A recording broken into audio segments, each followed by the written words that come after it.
إن الحمد لله نحمده ونستعينه ونستغفره ونعوذ بالله من شرور أنفسنا ومن سيئات أعمالنا من يهده الله فلا مضل له ومن يضلل فلا هادي له أشهد أن لا إله إلا الله وحده لا شريك له وأشهد أن محمدا عبده ورسوله. Jadi pertanyaan ibu tadi mengatakan kalau orang baru belajar itu jangan mudah-mudah membid'ahkan. Ya memang orang harus belajar dalam kita beragama ini harus tahu dalil lebih dahulu. Dalilnya harus tahu. Dan dia yang paling penting ketika dia belajar niatnya dia untuk memahami agama ini. Karena Allah merintahkan dia untuk belajar agama. Karena wajib bagi setiap muslim dan muslimah menuntut ilmu wajib. Thalabul ilmi faridatun ala kulli muslimin. Menuntut ilmu itu wajib atas setiap muslim dan muslimah. Yang kedua yang harus perhatikan bahwa dia niatkan ketika belajar itu untuk memahami agama ini, untuk menghilangkan kebodohan yang ada pada dirinya dan juga untuk mengamalkan apa yang terdapat dalam dalil. Itu yang paling penting. Jadi ketika dia belajar itu bagaimana dia mengamalkannya dengan ikhlas dan ittiba karena Allah. Kemudian yang ketiga, setelah dia belajar, setelah dia amalkan, diperintahkan untuk mendakwakan kepada keluarga. Karena Allah merintahkan kita untuk berdakwah kepada keluarga. Karena Allah berfirman, wa anzir ashiratakal aqrabin, ancam keluarga kamu yang terdekat. Allah juga berfirman, ya ayyuhalladzina amanu qu anfusakum wa ahlikum nara. Wahai orang beriman, jaga diri kamu dan keluarga kamu dari api neraka. Dakwah. Cuma yang harus diingat, yang keempat dalam dakwah itu apa yang harus kita mulai. Pembahasan kita 3 poin terakhir di syarah akidah sudah saya jelaskan bahwa dalam dakwah itu yang harus kita mulai dari al-aham fal muhim. Yang paling penting dulu dalam dakwah itu apa yang paling pokok.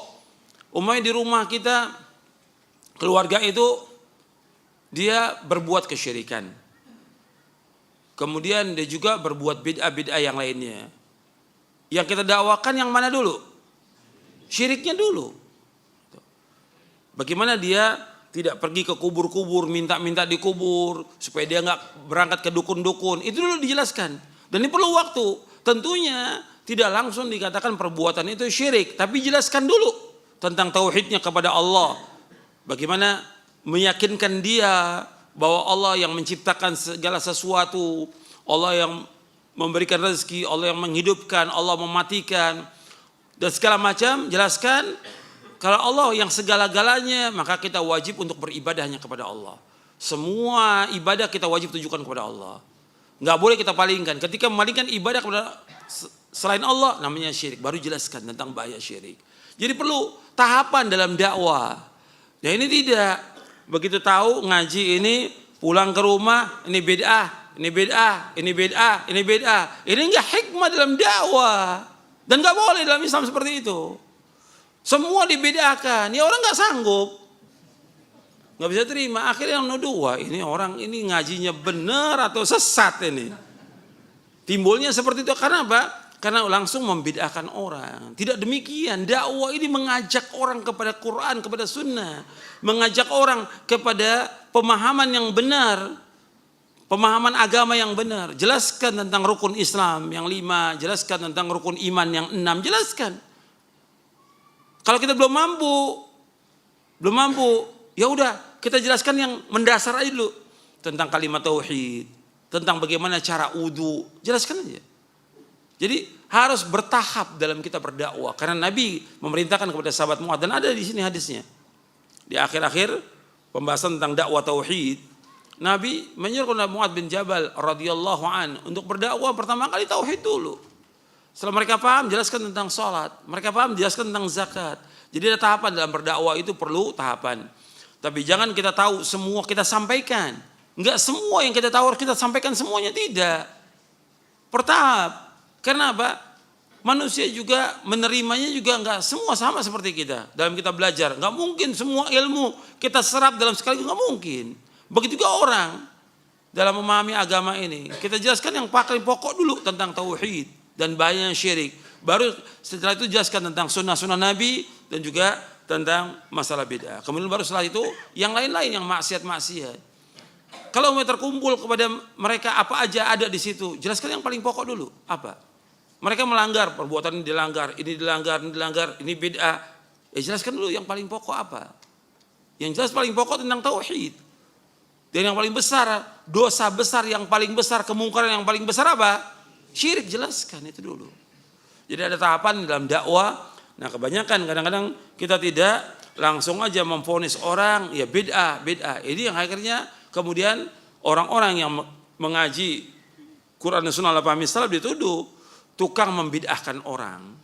Ini kalau tidak, itu salah paham. Tapi juga nggak boleh mengatakan bahwa nggak boleh membid'ahkan orang juga salah. Artinya penjelasan tentang bid'ah ini dari Nabi Muhammad SAW yang menjelaskan tentang semua bid'ah itu sesat. Nabi yang menjelaskan kullu bid'atin dhalalah wa kullu dhalalatin finnar. Ini kita bahas pada pekan yang lalu. Jadi harus dipahami tentang masalah itu dan kita tetap berdakwah, tetap menyampaikan. Tapi kalau kita sebagai orang yang baru, yang penting antum belajar semuanya. Yang saya ingatkan kepada semua yang baru belajar atau baru ngerti tentang Quran dan Sunnah, kemudian yang baru bertaubat, belajar. Itu paling penting, belajar. Karena dengan belajar ini kita akan paham tentang Quran, tentang Sunnah. Kadang-kadang orang begitu baru taubat, sibuk dia.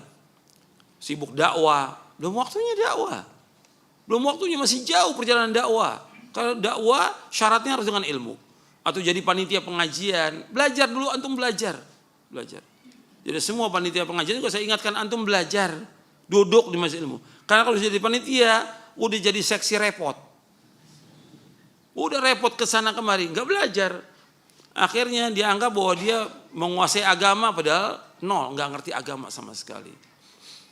Jadi tentang orang yang berbuat syirik, orang yang berbuat bid'ah, ya kita berusaha bagaimana mendakwakan mereka agar mereka bertaubat kepada Allah SWT dari kesyirikannya. Begitu juga dari perbuatan bid'ahnya. Cuma jangan kita jadi qadhi, kita jadi duat.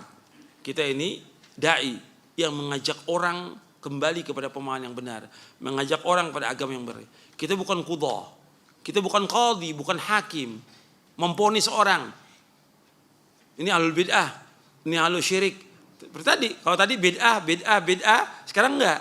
Ini vonis lagi lebih tinggi lagi nih. Ini ahlul bid'ah, ini ahlul syirik, ini munafik, ini. Enggak boleh dalam Islam. Kita ini doa yang mengajak manusia kepada kebaikan, mengajak orang kepada kebenaran, mengajak orang kepada Quran wa Sunnah fahmi salaf, mengajak orang kepada tauhid. Kita mengajak, bukan menghukumi. Gitu. Adapun soal nanti mereka bagaimana, kita serahkan kepada Allah. Kita nggak tahu tentang akhir kehidupan. Adapun ketika Nabi bersabda sallallahu alaihi wasallam, kullu bid'atin dhalalah wa kullu dhalalatin finnar. Setiap bid'ah itu sesat, setiap kesesatan tempat neraka. Ini bentuknya hadis, ini namanya hadis wa'id namanya. Hadis apa? Wa'id, ancaman. Diancam orang itu masuk neraka, bukan pasti neraka, bukan. Ancaman, diancam mereka masuk neraka. Bisa juga tidak terbukti seperti dijelaskan oleh Syekhul Islam Ibnu Taimiyah. Artinya maksudnya bisa aja dia taubat kepada Allah. Dia berbuat bid'ah sekarang ini. Bisa dia taubat. Tapi kita udah vonis bahwa dia ahli neraka. Dari mana kita tahu dia ahli neraka? Enggak boleh kita memvonis orang itu ahli sorga atau ahli neraka. Tidak boleh. Sebaik apapun amal orang, enggak boleh kita pastikan dia masuk sorga. Karena enggak ada yang tahu kecuali Allah. Rasulnya pun tahu dari Allah. Ketika Rasul menentukan sahabat-sahabat masuk sorga, Allah yang beritahu. Fulan, seperti 10 orang yang jamin masuk sorga. Sebaik apapun amal orang itu, nggak boleh ditentukan dia masuk sorga, nggak boleh. Kita nggak tahu tentang akhir kehidupan seorang. Begitu juga sejahat apapun orang itu, dia orang Muslim ya. Kalau kafir tempatnya neraka. Kalau kafir pasti sudah neraka. Kalau dia kafir sampai matinya kafir tempatnya neraka. Udah nggak ada pilihan yang lain, neraka tempatnya. Dengan dasar nas Al-Quran dan Sunnah Nabi yang sahih. Adapun orang Muslim yang dia berbuat maksiat, nggak boleh kita, dia berbuat bid'ah atau dia berbuat maksiat, nggak boleh kita katakan dia ahli neraka, nggak boleh. Karena kita nggak tahu tentang akhir kehidupan dia, nggak tahu kita. Siapa tahu dia tobat, makanya jangan kita vonis. Kita mengajak dan mengajak orang kepada kebenaran. Kadang-kadang kita dalam dakwah ini sudah main vonis saja. Fulan sesat, ahli neraka. Kalau sesat betul, setelah kita lihat perjalanannya, setelah kita dakwakan, dia tetap dalam kesesatan, kita katakan dia sesat. Tapi mengatakan dia neraka nggak boleh. Karena itu hak Allah dan Rasulnya. Artinya Rasul diberitahu oleh Allah. Pada hakikatnya mutlak hak Allah SWT. Rasul diberitahu oleh Allah SWT tentang beberapa orang yang memang dimasukkan ke dalam sorga atau dalam neraka. Rasul SAW dari Allah SWT. Tapi hak mutlak itu hak Allah Subhanahu Wa Taala. Itu saja yang perlu saya sampaikan. Mudah-mudahan bermanfaat untuk saya dan untuk antum sekalian. Wassalamualaikum warahmatullahi wabarakatuh.